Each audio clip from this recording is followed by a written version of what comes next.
So hello everyone and welcome back to the Deercast. You're joining us in February. We were out after fallow on this stalk, but actually just didn't come across any at all. At this moment in time I was basically about to head back to the truck, but had spotted a muntjac out on this field margin, so thought I might be able to sneak in and get myself a bonus muntjac rather than heading home empty-handed.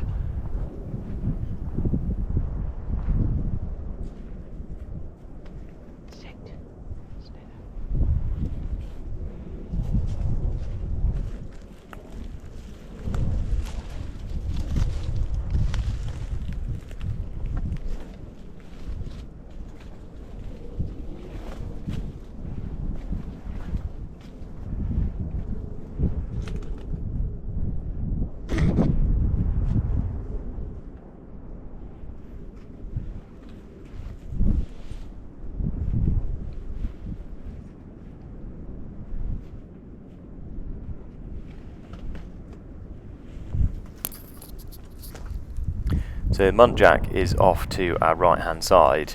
You'll see I left the dog there whilst I very gracefully tried to climb over this field stile as quietly and subtly as I could, with the hope that I might be able to creep up behind the muntjac. It was grazing away from us, so off to our right hand side just up here.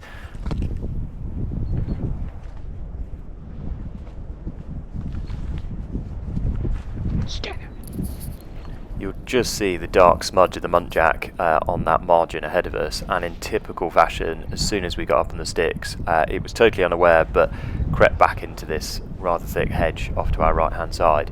I thought there was a chance it might emerge back out onto the field, but I think actually it went through the hedge and across the track that ironically we had just been on.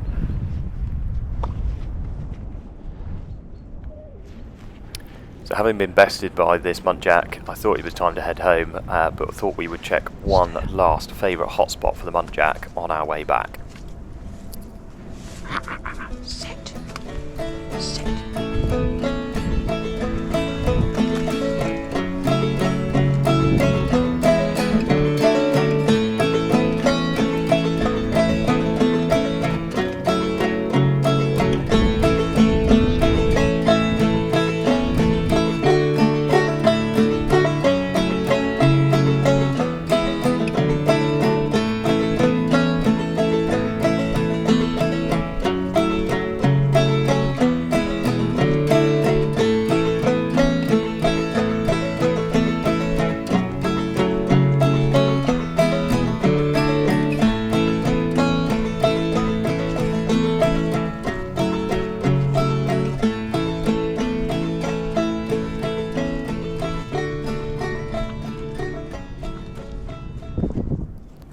So this bit of plantation just up here on the left hand side tends to be an absolute hotspot for muntjac. It's really thick, dense cover, and so as you can see, as we were coming along, a muntjac pops out on this ride just ahead of us, probably only about sort of 75 metres away.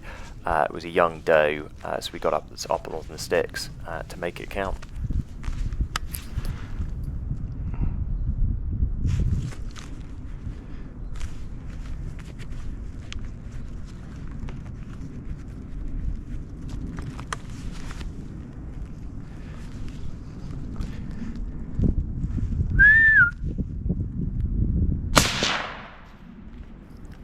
So ended up taking a headshot there because of the distance, also because of the way the muntjac was quartering at us.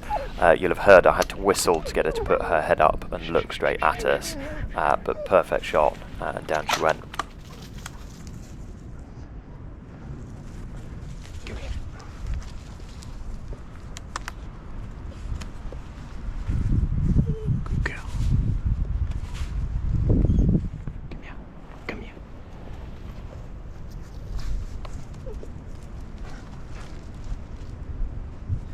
So believe it or not, that dark smudge that has just appeared on the track ahead of us was another muntjac, this time a Muntjac Buck, that unbelievably came out pretty much exactly opposite the Muntjac Doe we'd just shot.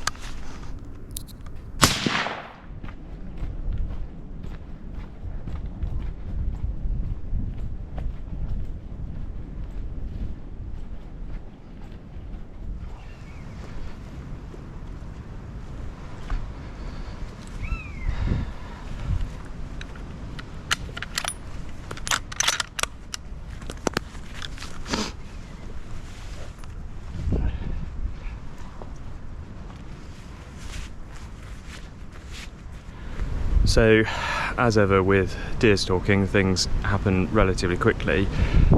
We saw this doe step out onto this ride in front of us. She's probably only sort of 50-60 metres away, so headshot her. Was just packing up to come and find her, and then this Muntjac Buck stepped out, so we had him as well, which I'm pretty amazed about. Two of them that close, with one shot going off and him stepping out, and he was pretty unaware, to be honest. It was mainly my movement that sort of alerted him to the fact we were here. So good start to the morning. Was hoping for a fallow, but Muntjac will end up in my freezer, so we'll end up with plenty of meat to see us through the rest of the winter. So just on my way back to the car, having shot those two Muntjac, quite lucky on this farm that there's pretty good track network, so actually where we've shot them is pretty much on a track. I've just dragged them a little bit over to another track to make it a bit quicker to get to, but we'll leave them where they are, go get the car and then go and pick them up. I've just been walking uphill, hence probably look a little bit out of breath, but I thought probably an ideal opportunity to explain why I'm wearing something a little bit different that's caused a little bit of a stir. As you'll see, I'm not wearing my usual favourite Harkeela smock, and that's not because I've fallen out with it or fallen out with Harkeela, but because I've just come back from a trip to New Zealand, and I found a bargain swan dry 100% wool smock for 100 quid, and I thought I'd give it a go. The reason being is particularly on these kind of mornings heading out after fallow, I'm heading out when there's a frost on the ground, in some cases snow, a lot of the time either 0 degrees or less, and I find I have to wear hundreds of layers to try and stay warm. And of course, as the sun comes up and as you get moving, and especially once you've shot something, you then find yourself absolutely roasting and pouring with sweat. So I was chatting to someone who knows a little bit more about these things than me, and they said, have you tried wool?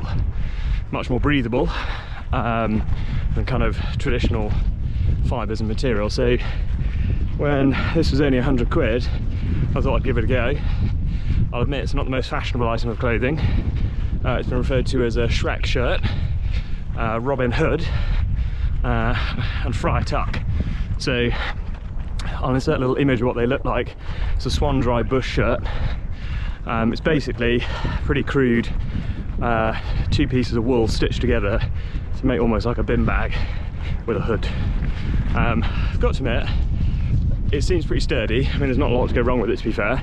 I do find, even though I probably look quite hot and sweaty now, I'm not quite as hot and sweaty as I would be normally because I've worn less layers, and I find this is quite a good insulator. It's not going to be an all-weather piece of clothing because it's obviously not waterproof. It's also quite heavy, so I think as soon as spring comes round, you'd probably ditch it. It is one of those items of clothing that I think you'd use in the really harsher winter. But there we go. Back at the truck now. Drop your comments in the section below, especially about the Swan Dry shirt. I'd be interested to hear what other insults you've got for it, and we'll catch you on the next one.